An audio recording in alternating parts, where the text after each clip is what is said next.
Hello student, कैसे हैं आप सभी लोग। और मैं उम्मीद करती हूँ कि आप सभी लोग बहुत अच्छे होंगे। और बच्चा, आज की क्लास में हम करेंगे जो क्लास 12 की बायोलॉजी का। जैसे हर डेली हमारा क्या है कि हम किसी न किसी चैप्टर का कोई ना कोई क्वेश्चन करते रहते हैं। इसी तरह आज की क्लास में हम देखेंगे 30 ऑब्जेक्टिव क्वेश्चन, ठीक है। और ये 30 ऑब्जेक्टिव क्वेश्चन ऐसे हैं बेटा जो कि आपके बोर्ड एग्जाम में बार बार पूछे जाते हैं। तो आपसे ये रिक्वेस्ट है कि आप जितने भी आपसे ये क्वेश्चन करवाए जाएंगे आपको वो तैयार करने हैं, ठीक है। तो क्लास स्टार्ट करने से पहले मैं आप सभी को ये बता देना चाहती हूँ कि अभी भी ऐसे बच्चे हैं जो कि आपने भी कहीं पे भी ज्वाइन नहीं की।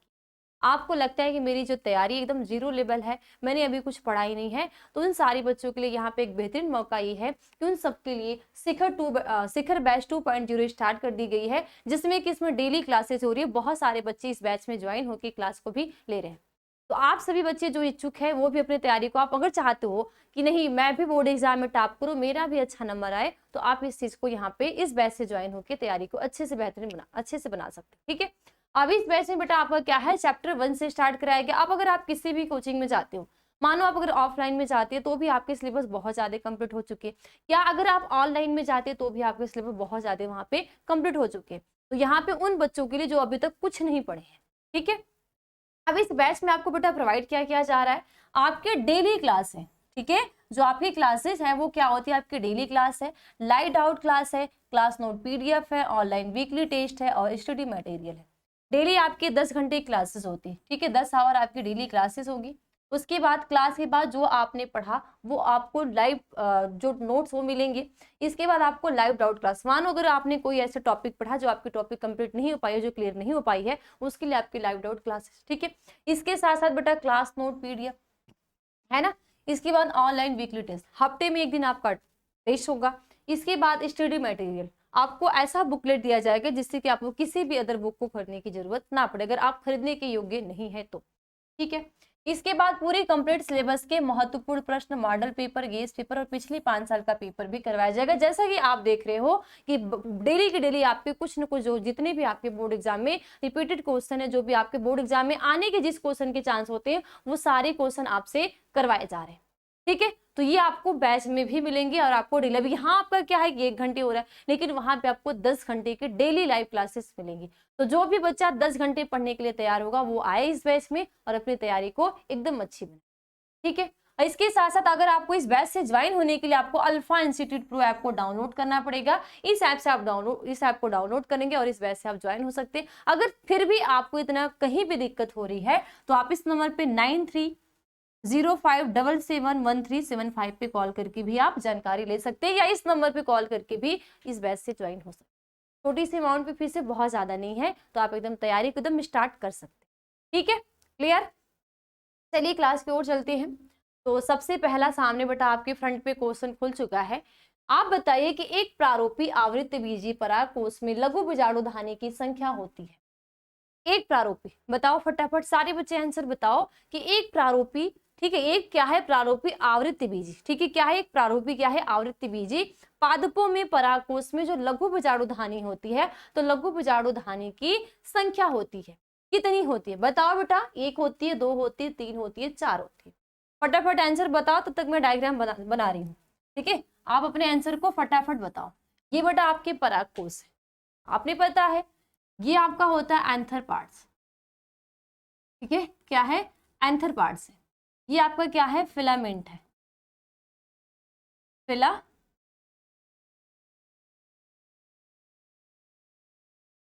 ठीक है। क्या है, फिलामेंट है,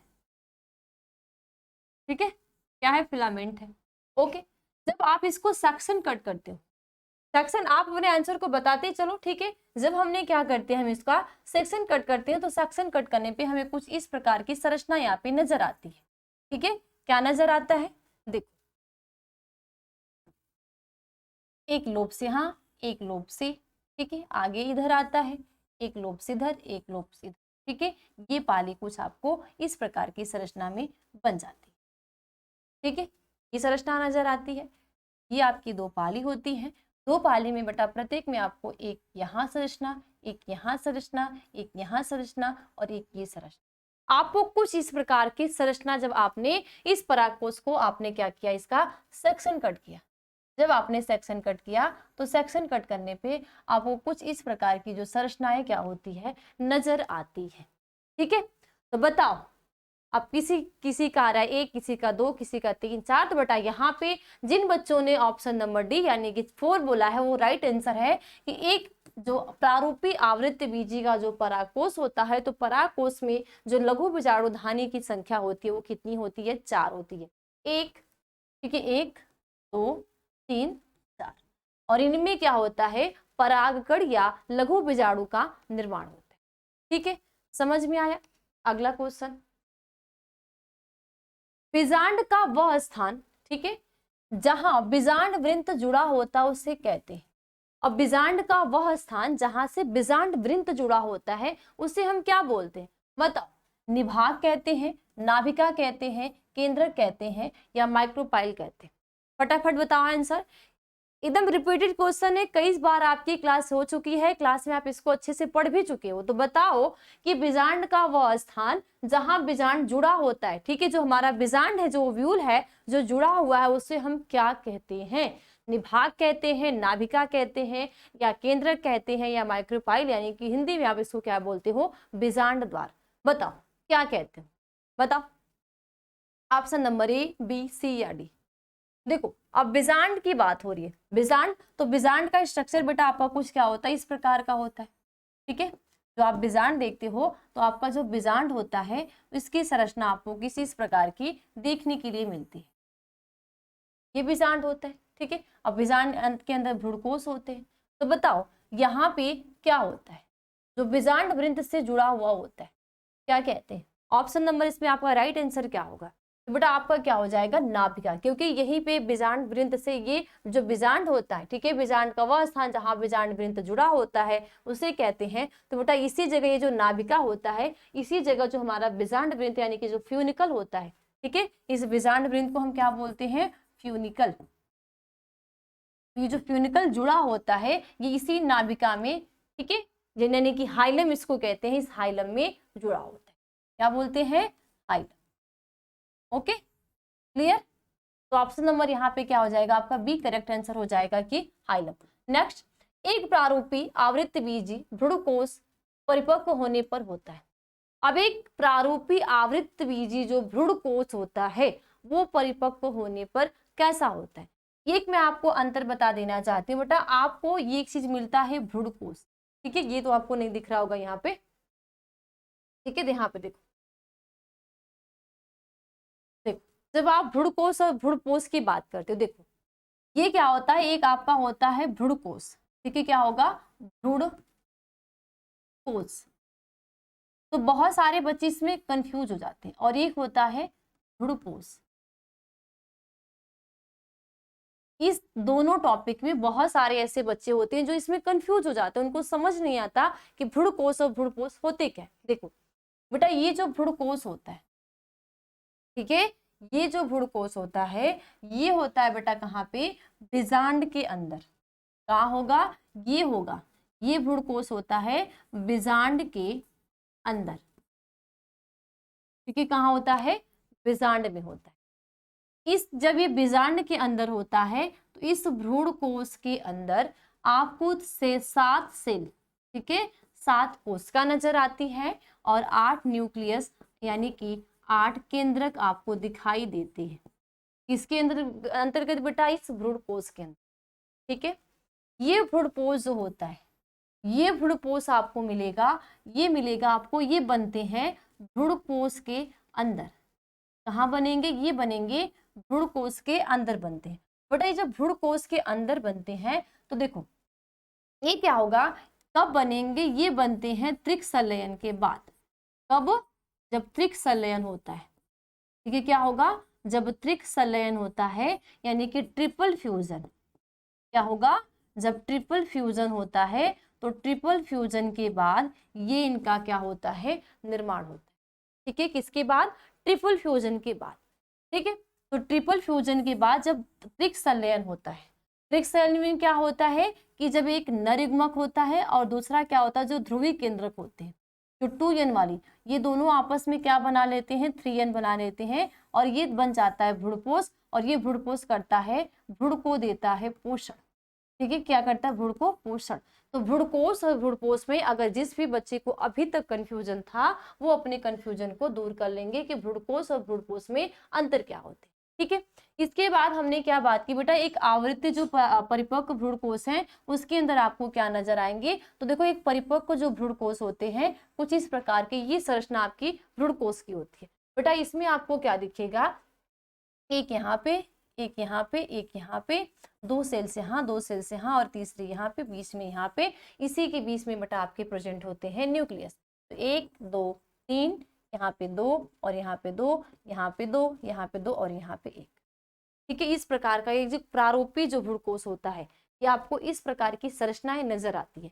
तो आपका क्वेश्चन क्या पूछ रहा है कि एक जो प्रारूपी आवृत्त बीज में परिपक्व भ्रूणकोष होता है, 8 कोष की 7 केंद्र की, 7 कोष की 8 केंद्र की, 8 कोष की 8 केंद्र की, 7 कोष की 7 केंद्र। तो बेटा यहाँ पे आपका तीसरा का राइट आंसर क्या हो जाएगा, बताओ क्या होगा। तो यहाँ पे ऑप्शन नंबर बी, यानी कि 7 कोष की, कितना होगा, 7 सेल और 8 न्यूक्लियस, जो कि आपको यहाँ पे भी नजर आ रहा है। ठीक है, यहाँ पे कितने, 1 2 3 5, 5 3 8 हो जाएंगे। ठीक है, और 1 2 3 3 1 4, 4 3 कितने हो गए, 7 हो गए। ठीक है, 4 3 कितने हो गए, 7 हो गए। तो 7 कोष की और 8 केंद्र की, कैसे हुए, 7 कोष की और 8 केंद्र की होती है। और भ्रूणकोष और भ्रूणपोष में अंतर क्या होता है, ये भी आपको अच्छे से समझ में आया। ओके, तो जितने भी बच्चे का यहाँ पे ऑप्शन नंबर क्या होगा, बी होगा, वो वेरी गुड की राइट आंसर क्या हो जाएगी, बी हो जाएगी। ठीक है, नेक्स्ट, एंड्रोजन स्रावित होता है। एंड्रोजन बेटा, एंड्रोजन जो होता है एक प्रकार का हार्मोन्स होता है। ठीक है, एंड्रोजन स्रावित होता है। ये जो एंड्रोजन है ये हार्मोन्स है। ठीक है, और ये जो एंड्रोजन हार्मोन्स है ये किसमें, मेल में स्रावित होने वाला हार्मोन्स, यानी कि किसमें, पुरुष में, या आप क्या बोलोगे, नर में। ठीक है, तो ये किसके द्वारा होता है, लीडिंग कोशिकाओं के द्वारा, सर्टोली कोशिका द्वारा, स्पर्मिट्स द्वारा, या उपरोक्त में से कोई नहीं। किसके द्वारा होता है बताइए, ये जो लीडिंग सेल्स की, सर्टोली कोशिका, स्पर्मेटिड्स द्वारा, या उपरोक्त में से किसी के नहीं। तो किसके द्वारा, ये जो एंड्रोजन हार्मोन्स जो पुरुष में हार्मोन स्रावित होता है, किसके द्वारा, आप बताओगे, लीडिंग कोशिकाओं के द्वारा।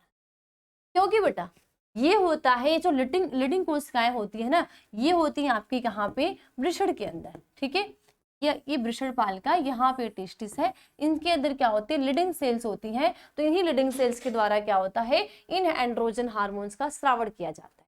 तो आपसे जब भी पूछा जाएगा आंसर, तो आप क्या बोलोगे, लीडिंग सेल के द्वारा। अभी करते क्या है, इनका कार्य होता है नर युग्मक के निर्माण करने में, यानी कि जो एक मेल के अंदर जो युग्मक फॉर्मेशन होता है, गैमीट का निर्माण होता है, उनमें क्या करते हैं, इन्हीं हार्मोन्स की वजह से होता है।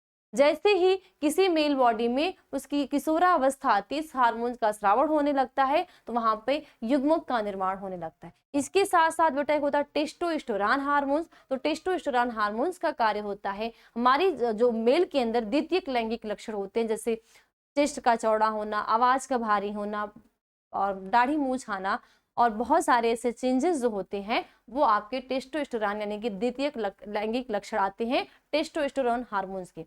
एंड्रोजन हार्मोन्स लीडिंग सेल के द्वारा स्रावित हो रहा है, इसका कार्य है युग्मक निर्माण में सहायता करना। ठीक है, क्लियर। अगला, स्त्री में अंतरोपण के समय भ्रूण किस अवस्था में होता है।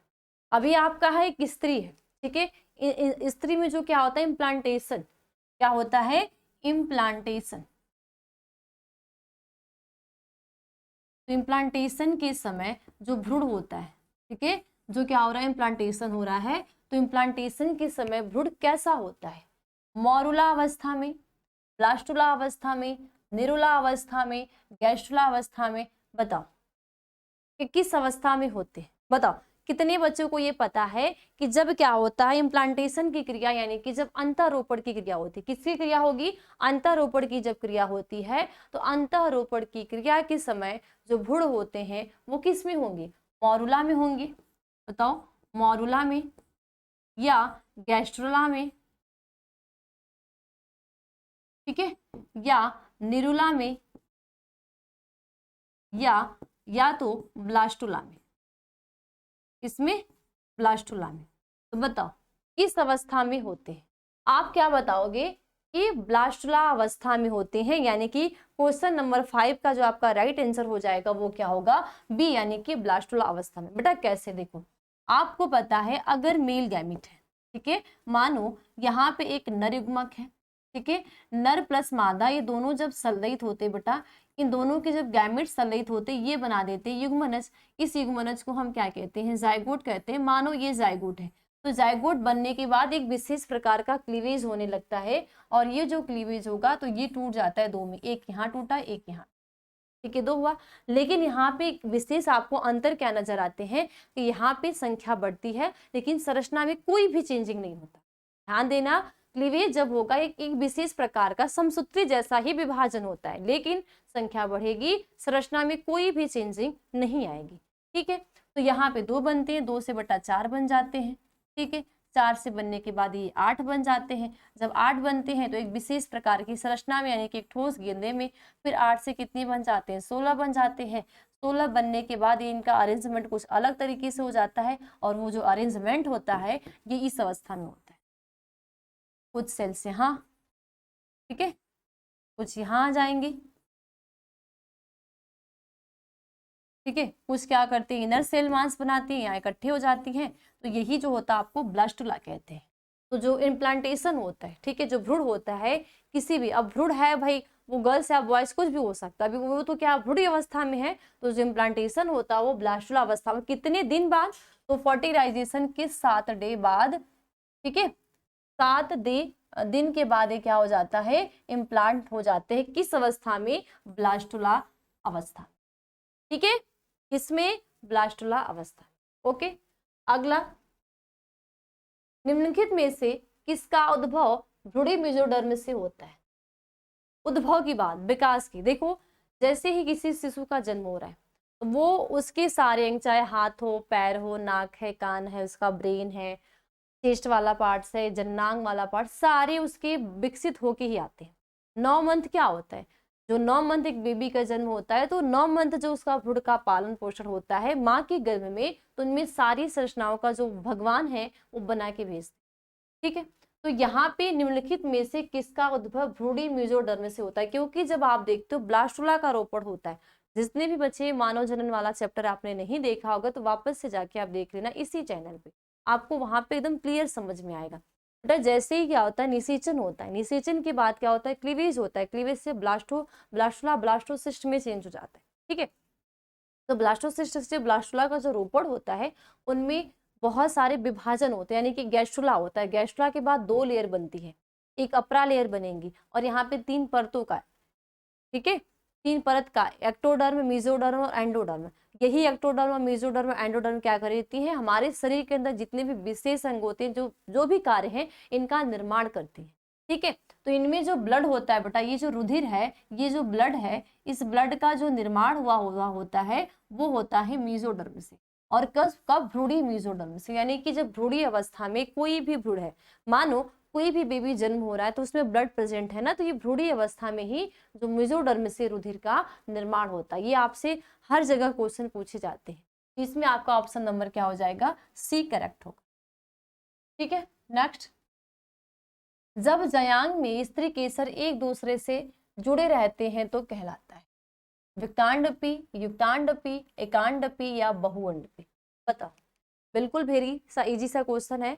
बताओ कि जब जयांग में, ठीक है, जब जयांग में स्त्रीकेसर एक दूसरे से जुड़े होते हैं, मानो क्या होगा? ये एक पार्ट्स है, ये थैलमस है, आपको पता है ये प्लांट्स का क्या होता है? थैलमस होता है। इसी प्लांट्स में पुष्प के जितनी भी संरचना होती है, पुष्प के जितने भी भाग होते हैं, ये इसी पे क्या होते हैं? प्रेजेंट होते हैं।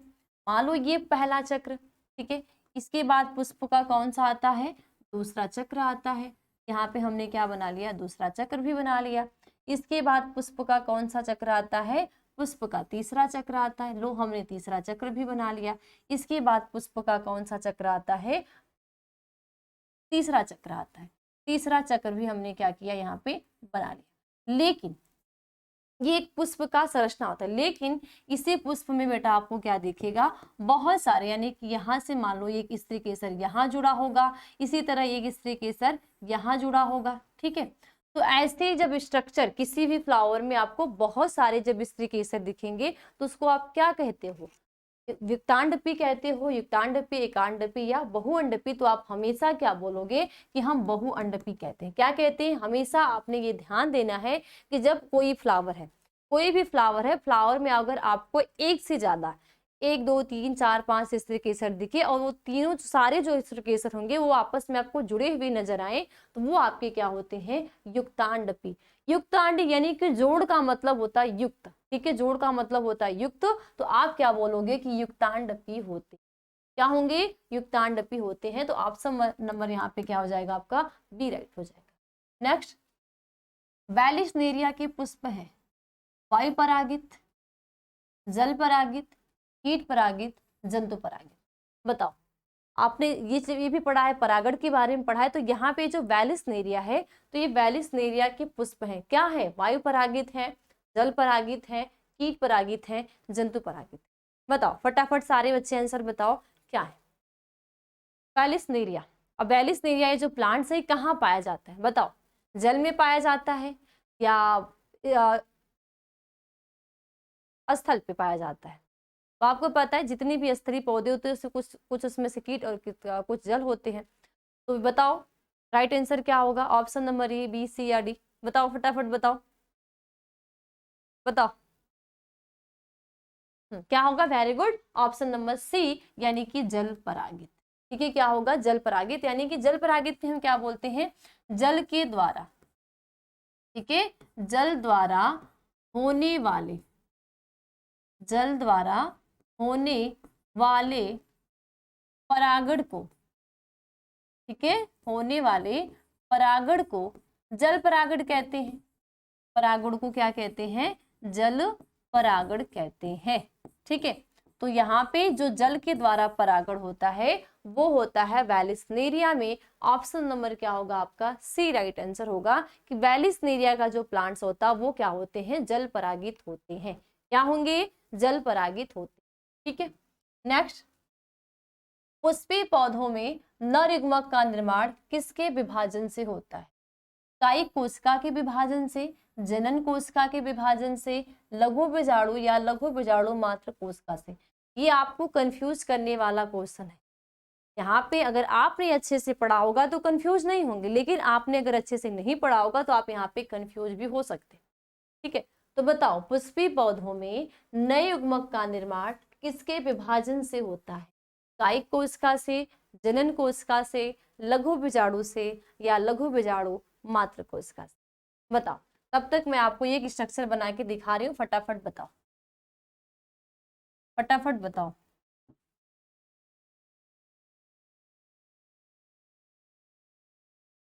फटाफट आंसर बताओ, तब तक मैं स्ट्रक्चर एक बना रही हूँ।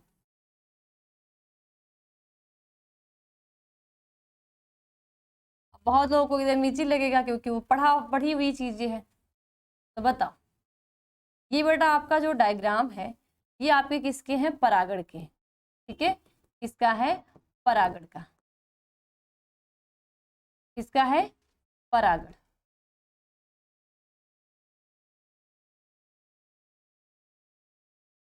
परागकण का, ठीक है, परागण नहीं, परागकण का।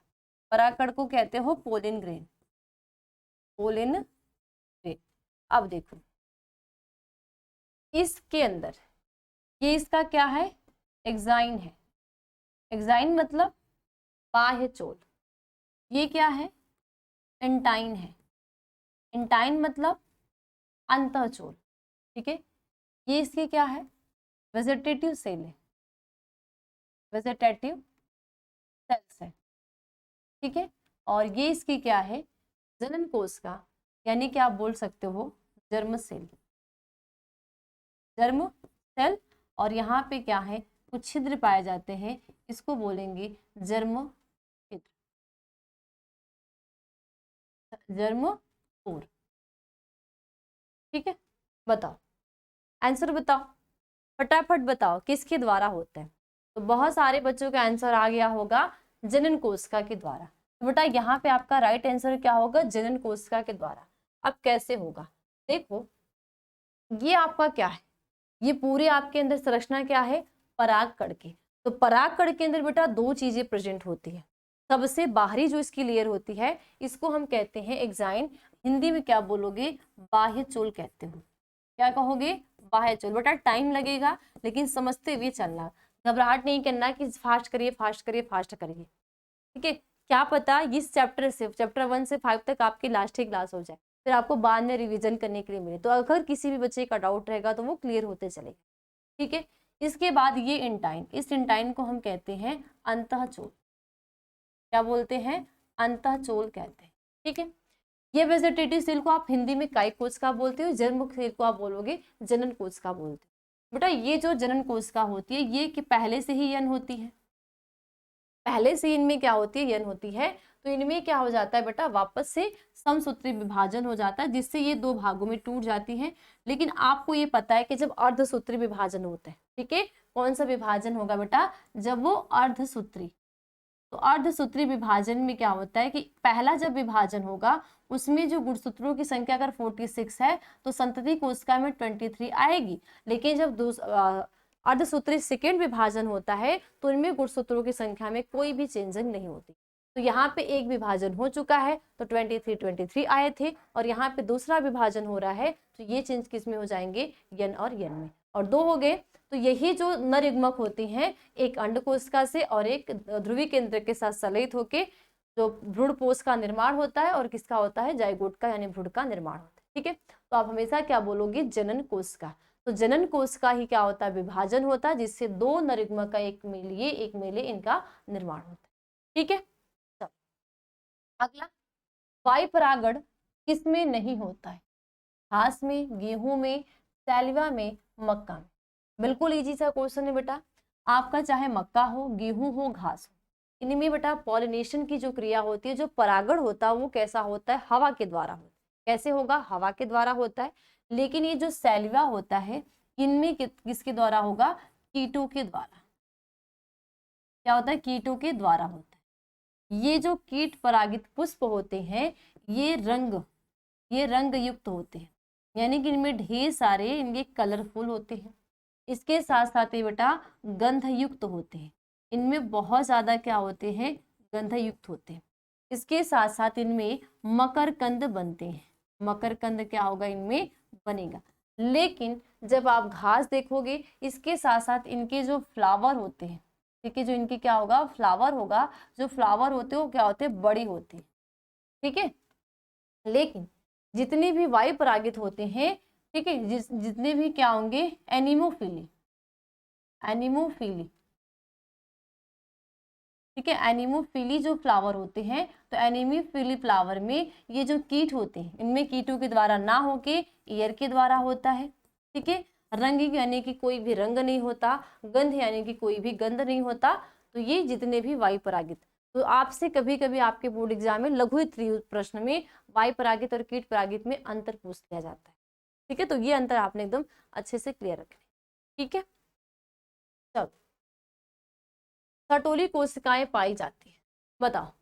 अभी मैंने आपसे बताया कि सर्टोली कोशिकाएं कहाँ पाई जाती है, आप सारे बच्चे बताओ सर्टोली कोशिकाएं पाई जाती हैं। बेटा सर्टोली कोशिकाएं कहाँ पाई जाती हैं, वृषण में, गर्भाशय में, अंडाशय में, यकृत में। तो लगभग सभी बच्चों का आंसर आएगा क्या, चलो एक बार आंसर ही बता दो, किस में होती है, बताओ। सर्टोली कोशिकाएं पाई जाती है वृषण में, अंडाशय में, या लिवर में, या गर्भाशय में, बताओ किसमें पाई जाती है, फटाफट आंसर दो, फटाफट फटाफट आंसर दो सारे बच्चे, किसमें पाई जाती है,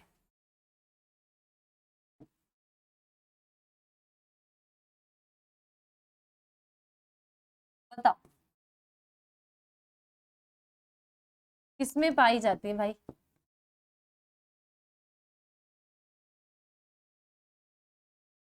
बेटा आपका आंसर क्या हो जाएगा, वृषण में, क्योंकि वृषण में ही क्या होती है बेटा, नर्मजन्म और सर्टोली कोशिकाएं पाई जाती है, ठीक है।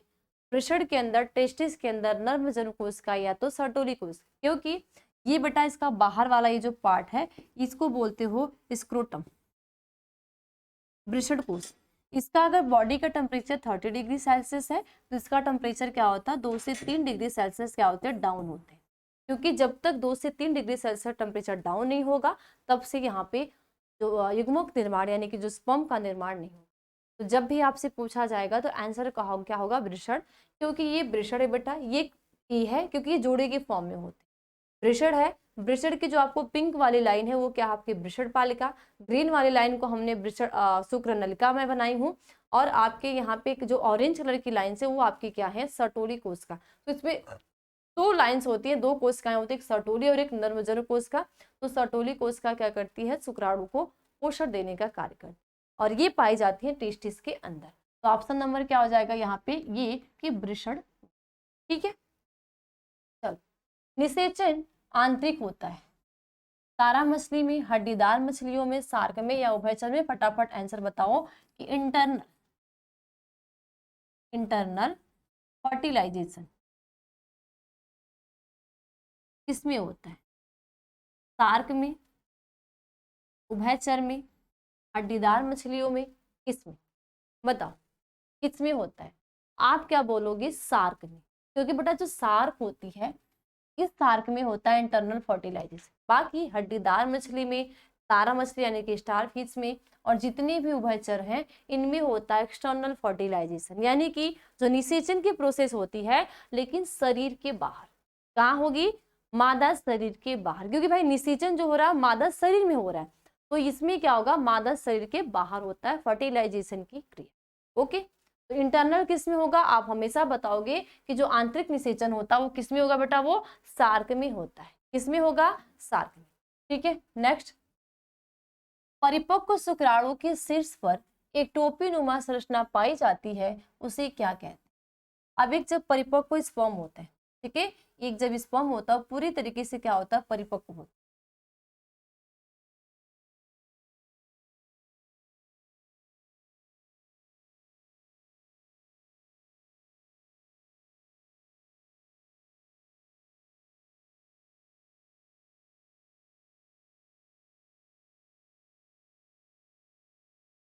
ठीक है, तो देखो इसके ऊपर क्या होगा, एक टोपी जैसी संरचना। कैसी संरचना, एक टोपी। यहाँ पे क्या होगा, कैप लाइक। ठीक है, कैप लाइक क्या होगा, स्ट्रक्चर पाया जाता है। और ये क्या, मिच्योर है यानी कि परिपक्व है। इसी के अंदर क्या होते हैं, माइट्रोकांडिया भी होते हैं। क्या होते हैं, माइट्रोकांडिया। यहाँ पे आपके न्यूक्लियस होते हैं और यहाँ पे एक धागी नुमा संरचना होती है। कौन सी संरचना होती है, एक धागी नुमा संरचना होती है जो कि आपको बाहर तक निकली हुई होती है। ठीक है, कुछ इस प्रकार के संरचना आपके होते हैं, है ना। तो ये जो टोपी नुमा यहाँ पे संरचना है, इस टोपी नुमा हम संरचना को क्या कहते हैं, बताओ। एक्रोसोम, मिजोसोम, एपिसोम या स्पोरेसोम? तो आपको पता है जो परिपक्व शुक्राणु होता है उनमें जो टोपी नुमा स्ट्रक्चर पाया जाता है उसको हम कहते हैं एक्रोसोम। ये जो टोपी नुमा, ये जो ग्रीन पार्ट से मैं आपको बनाई हूँ, ये आपके क्या होते हैं, एक्रोसोम। क्या होते हैं, एक्रोसोम होते हैं। ये क्या करते हैं, ये बने होते हैं गोल्गी बॉडी के, गोल्गी बॉडी के। क्यों, क्योंकि जो गोल्गी बॉडी होता है एंजाइम बनाने का कार्य करता है। तो इस एक्रोसोम के अंदर क्या होते हैं, एंजाइम होते हैं। ये एंजाइम कब, जब फर्टिलाइजेशन होता है तो फर्टिलाइजेशन के टाइम में अंडाणु के अंदर प्रवेश करने का के लिए सहायक होता है। ठीक है, समझ में आया, बताओ। ठीक है, अगला क्वेश्चन। निम्नलिखित में से कौन गर्भाशय के स्तर में प्रत्यारोपित होता है? देखो दोनों क्वेश्चन आपका सेम है, बस आपका घुमा फिरा के पूछ दिया है। उस टाइम क्या पूछा था कि अंतरोपित होता है, क्या होता है, तो उसमें आपका मारुला, ब्लास्टुला, गैस्ट्रा और निरुला दिया था। और इसमें बेटा आपको बस क्या दे दिया कि निम्नलिखित में से कौन सा गर्भाशय के स्तर में प्रत्यारोपित होता है। तो मॉरुला, युग्मनज, ब्लास्टोसिस्ट या गैस्ट्रुला? तो आप एकदम इजी सा क्वेश्चन है, फटाक से आंसर बता दोगे कि क्या होगा, ब्लास्टोसिस्ट, यानी कि 14 का डी हो जाएगा। ठीक है, क्वेश्चन नंबर 14 का राइट आंसर क्या हो जाएगा, डी, यानी कि ब्लास्टोसिस्ट होता है। ठीक है, अगला। एमनियोसेंटेसिस द्वारा विश्लेषण होता है। एमनियन का प्रोटीन की अमीनो अम्ल का, एमनियोटिक द्रव्य का, या ए और बी दोनों का? बताओ किसका होता है? 50 का राइट आंसर क्या होगा? एमनियोसेंटेसिस द्वारा। बेटा ये एमनियोसेंटेसिस जो प्रोसेस है ये आपका इंग्लिश वर्ड है, इसको हम हिंदी में बोलते हैं उल्व भेदन। क्या बोलते हैं? उल्व भेदन। अब जिस बच्चों को उल्व भेदन अच्छे से नहीं पता होगा, ये इसी चैप्टर का मानव जनन वाला चैप्टर का वन शॉट जाके देख ले। बेटा ये उल्व भेदन एक ऐसी प्रक्रिया होती है जिसमें क्या किया जाता है? भ्रूण की जांच की जाती है। किसकी? भ्रूण की जांच। अब भ्रूण की कौन सी जांच की जाती है? भ्रूण की जांच ये की जाती है कि जो भ्रूण है उसमें कोई भी जेनेटिक, क्या है, कोई भी जेनेटिक डिसऑर्डर तो नहीं है। ठीक है, जेनेटिक डिसऑर्डर तो नहीं है। जेनेटिक डिसऑर्डर यानी कि कोई भी आनुवंशिक विकार। ठीक है, कोई भी क्या है? आनुवंशिक विकार। तो आनुवंशिक विकार को देखने के लिए ये उल्व भेदन की प्रोसेस जो थी गवर्नमेंट की तरफ से चलाई गई है, लेकिन अब क्या की गई है? बंद। क्योंकि इस विधि के द्वारा क्या किया जा रहा है? लिंग जांच। ठीक है, किया जा रहा है लिंग का जांच कि गर्ल्स है या बॉय। ठीक है, इसमें क्या होता है बेटा? जो भ्रूण होता है, आपको पता है कि जो भ्रूण होता है एमनियोटिक द्रव्य से, एमनियॉन की जो गुहा होती है उसमें वो भरा रहता है।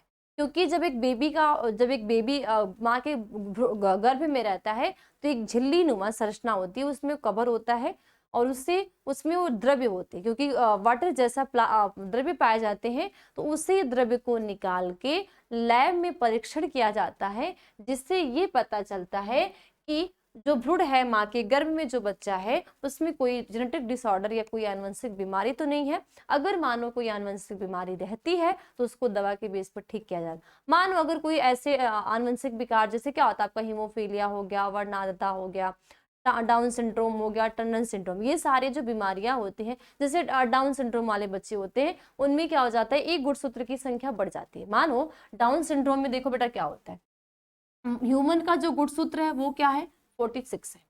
तो जो किसका, ठीक है, जो 21वां जोड़ा गुणसूत्र होता है, ठीक है, जो पुरुष में 21 वाला जोड़ा वाला सूत्र होता है, उनकी देखो चाहे महिला का हो चाहे पुरुष का हो, दोनों क्या होता है? यक्स एक्स होता है। महिला का भी 21वां जोड़ा यक्स होगा और पुरुष का भी क्या होगा? 21वां जोड़ा जो होगा वो यक्स ही होगा, है ना।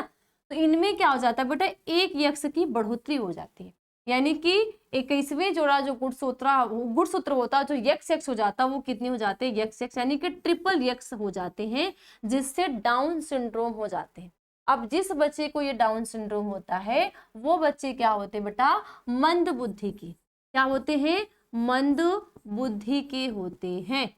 ठीक है, और उनकी जो डेथ हो जाती है वो 16 से 17 या 14 से 15 ईयर की एज में ही उनकी डेथ हो जाती है।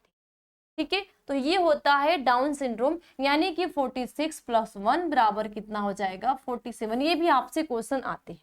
ठीक है, तो ये इसी सारे विकार को चेक करने के लिए ये उल्व भेदन की प्रोसेस अपनाई जाती है, जिससे ये पता चलता है कि जो भ्रूण है, भ्रूण में कोई भी जेनेटिक डिसऑर्डर तो नहीं है। ठीक है, तो आप हमेशा क्या बोलोगे? एमनियोटिक द्रव्य का। जो भ्रूण एमनियॉन गुहा में प्रेजेंट होता है उसमें प्रेजेंट होता है एमनियोटिक द्रव्य, तो उसी एमनियोटिक द्रव्य का क्या किया जाता है? विश्लेषण। तो यहाँ पे ऑप्शन नंबर क्या होगा? सी होगा। ओके, नेक्स्ट, कापर टी का कार्य क्या है? कापर टी युग्मनज निर्माण को रोकना, गर्भधारण को रोकता है, निषेचन को रोकना, या उत्परिवर्तन की जांच करना। उत्परिवर्तन का बेटा मतलब होता है म्यूटेशन। म्यूटेशन, ठीक है, जो म्यूटेशन हो रहा है, ये म्यूटेशन बेटा होता है वो जीन में। आपने वंशागति का आणविक आधार वाला जो चैप्टर पढ़ा होगा, मैंने आपको वहां पे पढ़ाया है कि जो म्यूटेशन होता है, जो उत्परिवर्तन होता है ना, वो आपका जीन में होता है। ठीक है, तो ये जीन में जो म्यूटेशन हो रहा है, अब जीन में जब म्यूटेशन होगा, उत्परिवर्तन होगा, चेंजिंग होंगे, तो क्या होगी? Down syndrome, Turner syndrome, Klinefelter syndrome, बहुत सारे आपके आनुवंशिक डिसऑर्डर आएंगे, आनुवंशिक बीमारियां आएंगी, है ना। तो बताओ कापर टी का कार्य क्या होता है? ये युग्मनज को गैमेट निर्माण को रोकता है, या गर्भधारण को रोकता है, या निषेचन को रोकता है, किसको रोकता है? बताओ। तो आप क्या बोलोगे ऑप्शन नंबर सी यानी कि निषेचन। देखो बेटा, ये जो कापड़ होती है, मानो ये एक महिला का क्या है, यूट्रस, ठीक है, महिला का यूट्रस है, क्योंकि महिला का जो यूट्रस होता है वो नाशपाती के आकार का होता है। कैसा होगा, नाशपाती के आकार का होता है, ठीक है बेटा। देखो अब क्या होगा कि ये जो कापड़ टी होती है ये एक टी आकार की संरचना होती है। क्या होती है, टी आकार की ये संरचना होती है।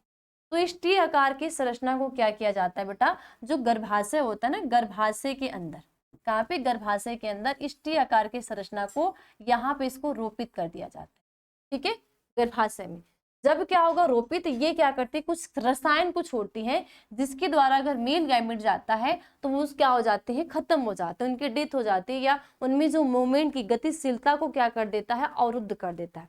ये अपने रसायन को कापड़ टी के द्वारा जो रसायन स्रावित होते हैं उनसे जो क्या होगा, ये जो स्पर्म है ये यहाँ से जा रहा है, ठीक है, ये जा रहा है, ये जा रहा है, ये जा रहा है यहाँ से, तो इनकी जो गतिशीलता होगी, ठीक है, जो इनका क्या होगा, मूवमेंट होगा, मूवमेंट जो होगा वो क्या हो जाएगा, डाउन हो जाएगा, ठीक है, क्या हो जाएगा, डाउन हो जाएगा।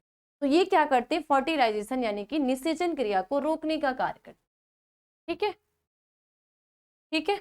अगला क्वेश्चन देखो, जननांग मस्सा निम्नलिखित में से किसके द्वारा फैलता है।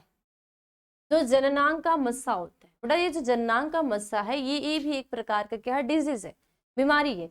और ये जो बीमारी है बेटा क्या होती है, यौन संचारित रोग है, ठीक है, या बोलोगे यौन संचारित रोग है। अब यौन संचारित रोग तो आपको पता होगा कि यौन संचारित रोग क्या होते हैं, यानी कि ऐसे रोग जो लैंगिक संपर्क के द्वारा, ठीक है, ऐसे रोग क्या होगा जो लैंगिक संपर्क के द्वारा फैलते हैं, ठीक है, किसके द्वारा, लैंगिक संपर्क के द्वारा फैलेंगे, तो ऐसे रोग को हम क्या बोलते हैं, लैंगिक संचारित रोग बोलते हैं या यौन संचारित रोग बोलते हैं, ठीक है। तो इसमें क्या होगा, हेपेटाइटिस ए के द्वारा जो जननांग का मस्सा होता है, या हर्पिस विषाणु के द्वारा, या पेपिलोमा विषाणु द्वारा, या ट्राइकोमोनास के द्वारा, बताओ किसके द्वारा होता है। जो जननांग का मस्सा होता है वो हेपेटाइटिस ए के द्वारा, या हर्पिस विषाणु के द्वारा, या पेपिलोमा विषाणु के द्वारा, या ट्राइकोमोनास के द्वारा। फटाफट आंसर बताओ।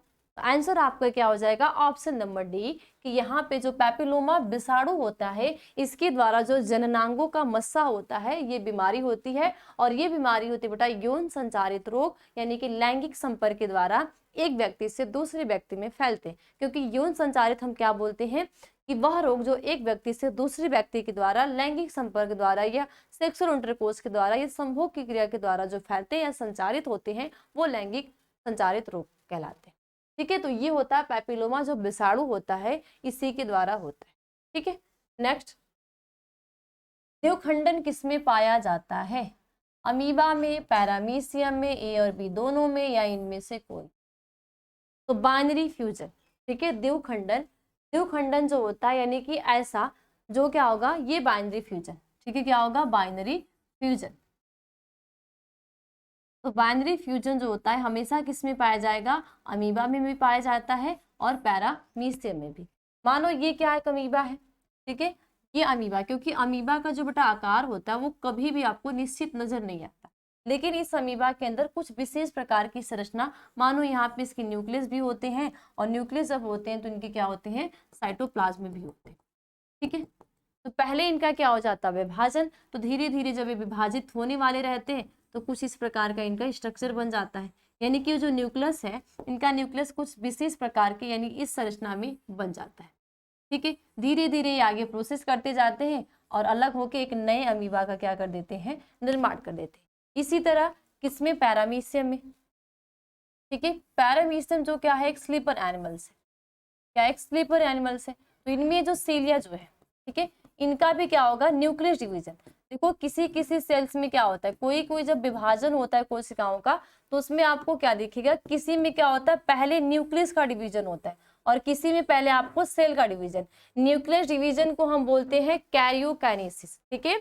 जब केंद्रक का विभाजन होगा तो केंद्रक विभाजन की जो प्रोसेस होती है उसको कहोगे कैरियोकाइनेसिस, ठीक है। जब साइटोप्लाज्म का विभाजन होता है उसको हम कहते हैं साइटोकाइनेसिस, ठीक है। तो यहाँ पे चाहे आपका अमीबा हो चाहे पैरामीशियम है, दोनों में बाइनरी फ्यूजन यानी कि द्विखंडन। द्विखंडन का मतलब होगा कोई भी जीव शरीर है, ठीक है, कोई भी जीव शरीर है वो दो भागों में डिवाइड हो जा रही है और प्रत्येक जो दोनों भाग है वो ग्रोथ करके, वृद्धि करके एक नए जीव की क्या कर रहा है, उत्पत्ति कर रहा है। तो ये प्रक्रिया हमारी बाइनरी फ्यूजन या द्विखंडन कहलाती है। तो ये देखो आपका अमीबा में भी होता है और पैरामीशियम में भी होता है। लेकिन ये जब प्रोसेस होता है तो पहले यहाँ पे आपको इसका सेल भी विभाजित हो रही है, जो कोशिका वो भी विभाजित हो रही है, इसके साथ साथ इसका न्यूक्लियस भी डिवाइड हो रहा है। तो जब ये न्यूक्लियस डिवाइड हो रहा है तो इसको आप बोलोगे कैरियोकाइनेसिस यानी कि केंद्रक विभाजन, ठीक है। जब इसका क्या होगा, कोशिका विभाजन होगा तो उसको बोलोगे कैरियोकाइनेसिस। तो अमीबा में, पैरामीशियम में पहले कैरियोकाइनेसिस होता है, उसके बाद साइटोकाइनेसिस होता है। लेकिन किसी किसी में आपको क्या दिखता है, पहले साइटोकाइनेसिस उसके बाद कैरियोकाइनेसिस। ओके, चलो तो इसमें आपका ऑप्शन नंबर क्या हो जाएगा, सी, यानी कि ए और बी दोनों, अमीबा और पैरामीशियम दोनों, ठीक है। निम्न में से कौन सा एक लिंगी है, गुड़हल होता है, सरसों, पपीता या इनमें से कोई नहीं। देखो एक लिंगी क्या होता है, ऐसे जीव शरीर या ऐसे जीव की ठीक है, ऐसी प्लांट बॉडी जिसमें क्या होगा, या तो जो गैमिट्स होते हैं या गैमिट्स ना जो जननांग होते हैं, या तो मेल या फीमेल, तो उसको क्या बोलेंगे, जिसमें एक प्रेजेंट होगा, ठीक है। मानो ये फ्लावर है, क्योंकि यहाँ पे पुष्प है, ठीक है, ये पुष्प है, ये पुष्प का थैलमस है, ठीक है। इसके बाद ये पुष्प वृंत है जो डंठल जैसी संरचना है। इसी डंठल वाले संरचना में पुष्प के चारों चक्र उपस्थित होते हैं, ठीक है। इस पे क्या होगा, पुष्प के चारों चक्र इस पे उपस्थित होते हैं, ठीक है। तो ये जो पुष्प का चारों चक्र उपस्थित है यहाँ पे, ठीक है, ये तीसरा, इसके बाद ये क्या है, पहला है। तो इनमें आपको दोनों, ठीक है, ये पुमंग और जयांग दोनों दिख रहा है, तो इस प्रकार को हम बोलेंगे बाईसेक्सुअल। क्या बोलेंगे, बाईसेक्सुअल, यानी कि ये क्या है, द्विलिंगी है। द्विलिंगी ना बोल के इसको हम उभयलिंगी भी कह सकते हैं। तो बताओ, सरसों का, पपीता, गुड़हल, इनमें से कौन सा ऐसा फ्लावर है जो सिर्फ एक लिंगी है, यानी कि एक फ्लावर है तो उस पर या तो मेल प्रेजेंट होगा या तो फीमेल। बताओ ऐसे कौन से फ्लावर हैं जिसमें या तो मेल या तो फीमेल। तो यहाँ पे क्या होगा, आपका पपीता जो होता वो एक लिंगी है, ठीक है। पपीता क्या होता है, एक लिंगी होता है। ओके, अगला, वायु परागित पुष्प समानता होते हैं, आकर्षक होते हैं, छोटे होते हैं, रंगहीन होते हैं, या बी और सी दोनों। तो जितने भी एनिमोफिली फ्लावर, ठीक है, जो वायु परागित पुष्प को आप बोलते हो एनिमोफिली फ्लावर। तो बताओ ये जो एनिमोफिली फ्लावर है ये कैसे होते हैं, इनकी स्ट्रक्चर कैसे होते हैं। तो देखो जितने भी वायु परागित वाले पुष्प होंगे या तो जल परागित पुष्प, अगर आप उनकी समानता देखोगे तो दोनों का एक दूसरे से मैच करते हैं। यहाँ पे जो एनिमोफिली वाला फ्लावर है ये हमेशा क्या होते हैं, छोटे होते हैं, ठीक है। कैसे होते हैं, छोटे होते हैं। छोटे के साथ साथ ये रंगहीन होते हैं, यानी इनका कोई भी रंग नहीं होगा। ये कैसे होंगे, व्हाइट कलर के होंगे। इसके बाद ये क्या होते हैं, गंधहीन होते हैं, इनमें कोई भी गंध नहीं होती। एग्जाम्पल जैसे अगर आप गेहूं का फ्लावर देखोगे, धान का फ्लावर देखोगे, है ना, बाजरे का फ्लावर देखोगे, मक्का का फ्लावर देखोगे, आपको क्या नजर आएगा, उनके जो फ्लावर होते हैं छोटे छोटे होते हैं, स्ट्रक्चर उनका वाइट दिखता है और इनमें कोई भी गंध नहीं होती। तो यहाँ पे आपका ऑप्शन नंबर डी यानी कि बी और सी दोनों छोटे और रंगहीन होते हैं, यानी कि साइज में छोटे होते हैं और इनका कोई भी रंग नहीं। ठीक है, आया समझ में। 21वें गुणसूत्र के ट्राइसोमी से कौन सी आनुवंशिक बीमारी होती है। अब 21वें गुणसूत्र के ट्राइसोमी से कौन सी आनुवंशिक बीमारी होती है बेटा, बताओ। क्लाइफेल्टन सिंड्रोम होता है, टर्नर सिंड्रोम होता है, दात्र कोष का अरक्तता होता है, या डाउन सिंड्रोम होता है। तो बताओ, जब अभी मैंने आपको बताया कि जो महिला का, चाहे महिला हो चाहे पुरुष है, गुणसूत्र की संख्या 46 जोड़ा 23, तो आपका 22 जोड़ा जो गुणसूत्र होता है, चाहे मेल हो चाहे फीमेल, सबका समान होता है। और महिला का 23वां XX, पुरुष का XY। तो जो 21वें जोड़े गुणसूत्र पे जो गुणसूत्र होता है उसके ट्राइसोमी से कौन से आनुवंशिक, यानी कि जब उनमें क्या होगा, जीन म्यूटेशन होगा, तो उसमें कौन सी बीमारी होगी बताओ।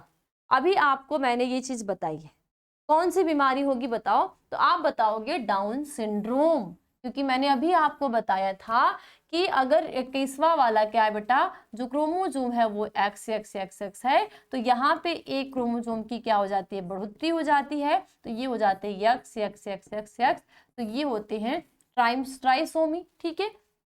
और इससे हो जाता है डाउन सिंड्रोम,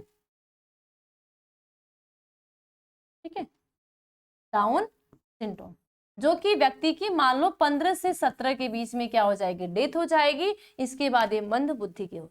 ओके, अगला क्वेश्चन, एक सामान्य दृष्टि वाली महिला जिसके पिता वर्णांध थे, यानी कि एक ऐसी सामान्य दृष्टि वाली महिला है जिसमें कोई भी दिक्कत नहीं है, कोई भी प्रॉब्लम नहीं है, तो उसके जो पिताजी थे वो क्या थे, वर्णांधता थे, यानी कि कलर ब्लाइंडनेस थे। कलर ब्लाइंडनेस क्या होता है, जिसमें लाल और हरे रंग में भेद नहीं कर पाना, वो हर रंग का भेद कर लेंगे लेकिन रेड और लाल में भेद नहीं कर पाएंगे कि लाल है कि हरा, ठीक है। की शादी एक सामान्य दृष्टि वाले पुरुष से होती है, तब उसके होने वाले पुत्र एवं पुत्री में वर्णांधता की संभावना इनमें से क्या होगी। देखो, एक ऐसे कपल्स है, मानो एक क्या है, मेल है, ठीक है, और दूसरी क्या है, फीमेल है। ये दोनों बेटा क्या है, सामान्य दृष्टि वाले हैं। ये दोनों क्या है, सामान्य दृष्टि, यानी इनकी कोई भी जो आईज है उनमें कोई भी प्रॉब्लम नहीं है। लेकिन इस जो महिला के जो फादर थे उनमें ऐसी प्रॉब्लम थी, क्या थे वो, वर्णांधता थी, क्या थे, हालांकि पिता में दिक्कत थी, फादर में वो कलर ब्लाइंडनेस से ग्रसित थे, लेकिन इस पिता की जो पुत्री आई इसमें ऐसे कोई भी लक्षण नहीं आए। क्या हुआ, कोई भी लक्षण नहीं आए, लेकिन ये भी सामान्य है, और इस सामान्य स्त्री जो लड़की है इसका जो शादी हो रही है एक सामान्य दृष्टि वाले लड़के या पुरुष से हो रही है, तो इनमें जो संतति होगी, ठीक है, तब उसके होने वाले पुत्र एवं पुत्री में वर्णांधता की संभावना क्या होगी। अब आप बताओ, जिस बच्चे ने चैप्टर नंबर 5 जो वंशागतिता विविधता का सिद्धांत नहीं पढ़े होंगे वो जाके पढ़ लेंगे, ठीक है। देखो, मेंडल जी का, जो मेंडल जी है उनको, जो ग्रेगर जॉन मेंडल है उनको हम जेनेटिक ऑफ फादर बोलते, फादर ऑफ जेनेटिक बोलते हैं, यानी कि आनुवंशिकी के पिता कहते हैं। उन्होंने क्या किया है, आनुवंशिकता का नियम दिया है। उनके नियम के अकॉर्डिंग वो क्या बोले थे, जैसे उन्होंने जब प्रभावी लक्षण में क्या बोला था कि वो जब लंबे और बौने पे कार्य किए, तो उनकी जो पहली पीढ़ी आई, लंबे पौधे बौने पौधे के बीच में जब उन्होंने क्या कराया, संकरण कराया, तो उनकी जो पहली पीढ़ी आई थी वो क्या आई थी, लंबेपन को शो की थी, बौनेपन को शो नहीं किया। लेकिन जैसे ही दूसरी पीढ़ी आई, दूसरी पीढ़ी में बौनेपन ने भी शो किया। सेम यही बात है बेटा, यहाँ पे फादर ग्रसित थे, लेकिन इनकी जो पहली पीढ़ी है, इस पिता की पहली पीढ़ी में जो इसकी पहली पुत्री आई उसमें ऐसी कोई भी पहली पीढ़ी में कोई ऐसा नहीं था। लेकिन आपको बताना है कि जो दूसरी पीढ़ी आएगी, क्या दूसरी पीढ़ी में कितनी चांस होंगे इस वर्णांधता के, बताओ। ऑप्शन क्या है, 25% वर्णांध जो पुत्र एवं लक्षण प्रारूपी सभी साधारण दृष्टि वाले पुत्री। सेकेंड बोल रहा है 50% वर्णांध पुत्र एवं 50% सामान्य दृष्टि वाली पुत्र। 50% वर्णांध पुत्र एवं 50% वर्णांध वाली पुत्र, या सभी पुत्र सामान्य दृष्टि वाले एवं वर्णांध पुत्र। तो बताओ 22 का राइट आंसर क्या होगा बेटा। यहाँ पे आपका जो आंसर होगा वो क्या होगा, ऑप्शन नंबर ये, यानी कि 25% वर्णांध पुत्र एवं लक्षण प्रारूपी सभी साधारण दृष्टि वाली पुत्र। अब बताओ कैसे। देखो, क्या होता है कि जो आनुवंशिक जो बीमारियां, सॉरी, जो आनुवंशिक लक्षण होते हैं, ठीक है, जो आनुवंशिक लक्षण होते हैं वो लक्षण जो होते हैं हमेशा पिता से पुत्री में, और जो पिता का लक्षण होगा वो पुत्री में, और माता से लक्षण कहाँ जाएगा, पुत्र में जाएगा। ध्यान देना, पिता का लक्षण पुत्री में जाएगा, माता का लक्षण किस में जाएगा, पुत्र में जाएगा, ठीक है। लेकिन आपको क्या दिख रहा है कि ये पिताजी जो थे वर्णात थे, लेकिन इनकी जो पहली पीढ़ी आई, जो पुत्री आई, इनमें कोई भी, ये मेंडल का प्रभावी नियम है, ठीक है, कोई भी लक्षण शो नहीं किया। लेकिन जैसे ही इनकी दूसरी पीढ़ी आई, इस पिता की दूसरी पीढ़ी में 25% पुत्र क्या आ गए, वर्णात आ गए, बाकी 75% जो लड़कियां थी वो इस रोग से ग्रसित नहीं है। यानी कि माता से जो लक्षण थे किस में गए, पुत्र में गए, और पुत्र में कितने गए, 25%। तो ये ध्यान देना कि माता के लक्षण पुत्र में जाते हैं और पिता से जो लक्षण होते हैं वो पुत्री में। तो जो ये क्या था, ये जो पिता था ये समान दृष्टि वाला था, इसके भी पिता समान दृष्टि वाले थे, इसलिए पुत्री में नहीं गया। ये महिला समान दृष्टि वाली थी, लेकिन इसके पिता समान दृष्टि वाले नहीं थी, आनुवंशिक बीमारी थी, इसलिए इसमें चांसेस गए। ओके, एक बालक का रुधिर वर्ग वो है। अब एक बालक है जिसका ब्लड, ठीक है, जो रुधिर वर्ग क्या है बेटा, एक है, तथा उसके पिता का रुधिर वर्ग बी है, तो उसके पिता का जीन प्रारूप इनमें से कौन होगा, बताओ। जीन प्रारूप, अब आप बताओ जीन प्रारूप क्या होगा। मानो एक क्या है, बालक है, ठीक है, एक बालक है जिसका ब्लड ग्रुप बेटा क्या है, वो है, ठीक है, और उसके पिता का रुधिर वर्ग क्या है बेटा, जो पिता है, पिता का जो रुधिर वर्ग होगा वो क्या हो जाएगा, बी होगा, ठीक है, पिता का जो ब्लड ग्रुप है वो क्या होगा, बी होगा, ठीक है। इनमें आप बताओ इनका जीन प्रारूप इनमें से कौन सा होगा। देखो, अगर देखो ब्लड के टाइप्स, आप जब आप ब्लड देखते हो, ठीक है, टाइप्स आप ब्लड देखोगे तो टाइप्स आप जो ब्लड होते हैं वो आपके 4 होते हैं, ठीक है, कितने होंगे, 4। Blood group A, blood group B, blood group A B और ब्लड ग्रुप, ठीक है। इसका अगर आप देखते हो, इनमें जो बेटा एंटीजन होगा, तो ब्लड ग्रुप इसको ऐसे डोनेट करते हो तो इस पर ये एंटीजन, ठीक है। अगर आप बी देखोगे, ठीक है, अगर इसका लक्षण प्रारूप देखोगे, तो इस प्रकार, ठीक है। इसी तरह जब बी देखोगे तो यहाँ पे बी, ठीक है। ये देखोगे इसका लक्षण प्रारूप, तो यहाँ पे एक पे एंटीजन ए और एंटीजन बी, ये लक्षण प्रारूप होता है, यानी कि फिनोटाइप हो गया, ठीक है। इसके बाद इसका देखोगे तो इसमें कोई भी एंटीजन नहीं, तो यहाँ पे ये एब्सेंट का एंटीजन हो, ठीक है। अब ये क्या हो गया बेटा, इसका फिनोटाइप हो गया, क्या हो गया, फिनोटाइप। लेकिन जब आप क्या देखोगे, जीनोटाइप देखोगे, क्योंकि जीन प्रारूप देखना है, जीनोटाइप, तो बेटा जीनोटाइप में आपको चेंज नजर आएगा, क्या नजर आएगा कि इनका क्या हो जाएगा, अगर ये क्या है आपके यहाँ पे, ये आपकी है IA, ठीक है, तो यहाँ पे हो जाएगा IA, ठीक है, ओके, ठीक है, यहाँ पे 0 हो जाएगा और ये हो जाएगा, फिर यहाँ पे भी जीन प्रारूप 0 और यहाँ पे IB, यहाँ पे जीन प्रारूप क्या हो जाएगा, ए और बी हो जाएगा, ठीक है। तो ऐसे करके होता जाएगा। तो बताओ 23 का राइट आंसर क्या होगा बेटा, 23 का ऑप्शन नंबर बी हो जाएगा कि इनका जीन प्रारूप आपको I0 और IB नजर आएगा, और अगर आप इसका लक्षण प्रारूप देखोगे तो ये होगा, फिनोटाइप देखोगे तो ये, और जीनोटाइप देखोगे तो ये होगा। तो ऑप्शन नंबर क्या होगा यहाँ पे, ख राइट आंसर। ध्यान से सारे क्वेश्चन को समझना, टाइम लगेगा, जल्दबाजी नहीं है कि जल्दी करिए, एक एक लाइन को समझो, आगे आपको हेल्प करेगा, ठीक है। चलो, मेंडल ने प्रतिपादित किया संलग्नता का नियम, आनुवंशिकता का नियम, थर्मोडायनेमिक्स का नियम, या इनमें से कोई नहीं। तो बिल्कुल इजी सा क्वेश्चन है, आनुवंशिकता का नियम। जो मेंडल जी थे, कौन थे, Gregor John Mendel. Gregor John Mendel जो थे, उन्होंने क्या किया था, आनुवंशिकता का नियम दिया था। और कितने नियम थे बेटा, 3 नियम थे, प्रभाविता का नियम, स्वतंत्र अभिवन का नियम और युग्मक शुद्धता या पृथक्करण का नियम। ये तीनों नियम इन्होंने दिए थे। तो अभी आपने जो वो देखा वर्णादिता वाला, वो आपका क्या था, जो प्रभाविता का नियम, ठीक है, जो स्वतंत्र अभिवन का नियम, ये मंडल के लॉ होते हैं। ओके, नेक्स्ट, पृथक्करण के सिद्धांत को और क्या कहते हैं, प्रभाविता का नियम, स्वतंत्र अभिवन का नियम, युग्मकों की शुद्धता का नियम या उपयुक्त में से कोई नहीं। तो बेटा जो पृथक्करण का नियम होता है इसको हम एक और नाम देते हैं, वो कहते हैं युग्मक शुद्धता का नियम। शुद्धता का मतलब क्या हो रहा है कि अगर मान लो ये कैपिटल टी से क्या करा रहे हैं, संकरण करा रहे हैं, तो इनकी जो दूसरी पीढ़ी आ रही है उसमें शुद्ध जनक आ रहे हैं।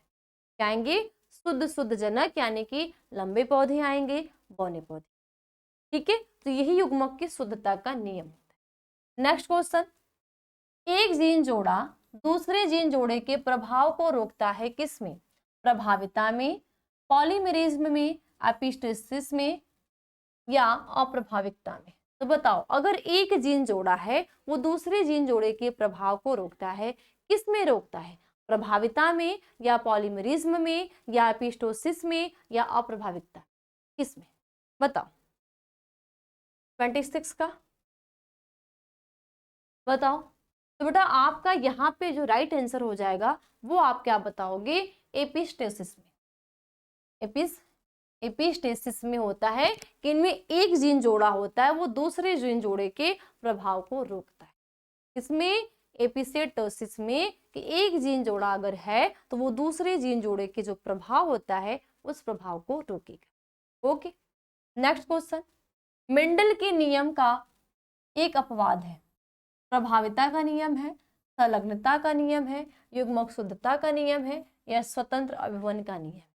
बताओ, एकदम बिल्कुल इजी सा है, फटाफट आंसर दो, फटाफट आंसर दो, बिल्कुल ही इजी सा है। बताओ, जो मेंडल के नियम का एक अपवाद है, जो मेंडल जी हैं, तो मेंडल जी के नियम का एक अपवाद क्या है? क्या है आपका? प्रभाविता, युग्मक की शुद्धता या संलग्नता या स्वतंत्र अपविवन, क्या है? बताइए। आप बोलोगे कि मैम तीनों तो नियम, प्रभाविता का नियम, युग्मक शुद्धता का नियम और स्वतंत्र अभिवन का नियम किसका? मेंडल जी का ही है। तो बचा कौन सा? एक, यानी कि संलग्नता का नियम। यहाँ पे ऑप्शन नंबर क्या हो जाएगा? सी करेक्ट हो जाएगा। ओके, नेक्स्ट, विभिन्नताओं का स्रोत है समसूत्री, निवेशन, उत्परिवर्तन या अर्धसूत्री? बताओ, जो वेरिएशन आ रहे हैं, जो विभिन्नता आ रही है, तो विभिन्नताओं के स्रोत क्या होती हैं? समसूत्री होता है जो विभाजन हो रहा है, जो हमारी सेल डिवाइड हो रही है, तो उसमें मियोसिस डिवीजन होगा तब, माइटोसिस होगा तब, या निवेशन होगा तब, या उत्परिवर्तन यानी कि म्यूटेशन होगा तब। तो बताइए विभिन्नताओं का स्रोत क्या होता है? जो विभिन्नता आ रही है, जो वेरिएशन आ रहा है, वो क्या है? बताइए। विभिन्नता आ रही है अगर किसी भी लक्षण, कोई भी एक कपल्स है, उनकी जो पीढ़ी आ रही, पीढ़ी में जो वेरिएशन आ रहे, जो विभिन्नताएं आ रहे, तो विभिन्नताओं के स्रोत क्या होते हैं?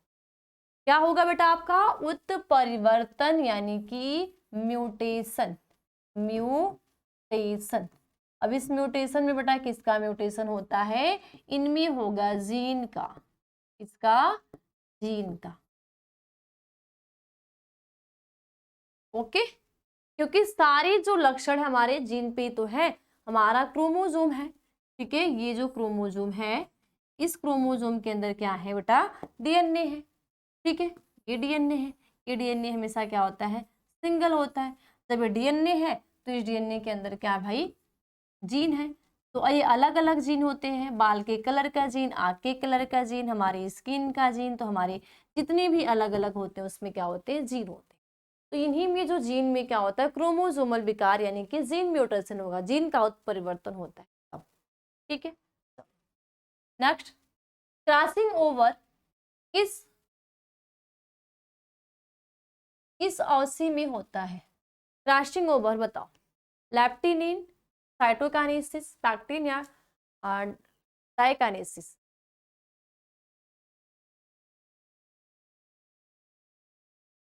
बताओ 29 का राइट आंसर क्या होगा? यहाँ पे क्या हो जाएगा? पैक्टिन में। ऑप्शन नंबर क्या हो जाएगा आपका? सी, यानी कि पैक्टिन में होता है।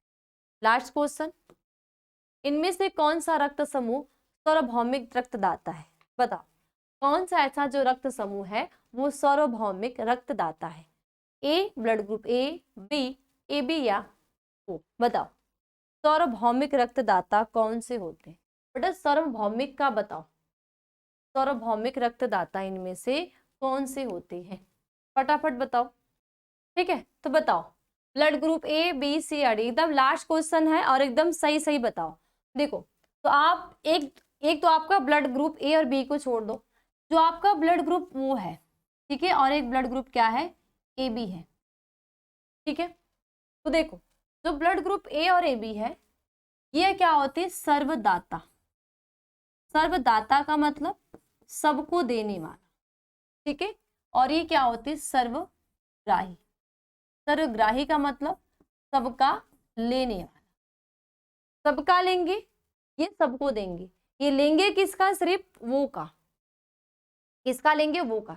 लेकिन आपको पता है जब ब्लड का डोनेट होता है, ब्लड आदान प्रदान होता है, तो हालांकि मान लो किसी का हो गया blood group A, blood group B, blood group C, blood group D, तो उसमें बेटा आपका होता है आरएस फैक्टर। क्या होता है, आरएस फैक्टर का भी ध्यान रखा जाता है, ठीक है। क्या होता है, आरएस फैक्टर। जैसे ब्लड ग्रुप ए है तो ब्लड ग्रुप ए नेगेटिव वाला बंदा, blood group B negative, blood group B positive, ऐसा होता है ना ब्लड ग्रुप। जब आप अपने ब्लड ग्रुप देखते हो तो कहते हो मेरा ब्लड ग्रुप ए है, तो कोई बोलता है ए नेगेटिव है, कोई बोलता है ये पॉजिटिव, कोई बी पॉजिटिव, ऐसे करके बहुत सारे होते हैं। बेटा ये जो ब्लड ग्रुप वो ही होता है, यही सर्व क्या होता है, भौमिक होता है। सार्वभौमिक का मतलब हो जाता है सबको देने वाला, और वो भी सार्वभौमिक में ब्लड ग्रुप वो निगेटिव। क्या होगा, जो ब्लड ग्रुप ओ निगेटिव वाला होता है वही सार्वभौमिक होता है। तो यहाँ पर आरएस फैक्टर की बात नहीं पूछ रहा है, बस चारों ग्रुप से नाम पूछ रहा है, तो आपका क्या आंसर होएगा वो। और अगर फैक्टर पूछेगा तो ब्लड ग्रुप ओ निगेटिव, ठीक है। ओ निगेटिव वाला जो ब्लड ग्रुप होता है वो क्या होता है, सार्वभौमिक होता है। तो ब्लड डोनेट के टाइम ये फैक्टर भी डिपेंड करते हैं कि ब्लड माइनस है कि प्लस है, ठीक है, क्योंकि जो आरएस फैक्टर होते हैं ना ये दो प्रकार के होते हैं, एक प्लस और एक माइनस, ठीक है। तो ये भी इसकी बहुत सारी कंडीशंस होती है, तो ऐसे ही ब्लड डोनेट नहीं किया जाता। तो यहाँ पे बेटा क्या हो जाएगा, ऑप्शन नंबर वो, यानी कि बस ये लास्ट हो गया। तो जितने भी आपके 30 क्वेश्चन हैं, इन 30 क्वेश्चन को एकदम सीरियस से, अगर अब तक नहीं पढ़े हो तो एकदम सीरियस होकर तैयार करें, ठीक है। ओके, तो बताओ कौन कौन करेगा, करके आना। और कितने आपने सही किया है और कितने आपका गलत है ये आप बताओगे।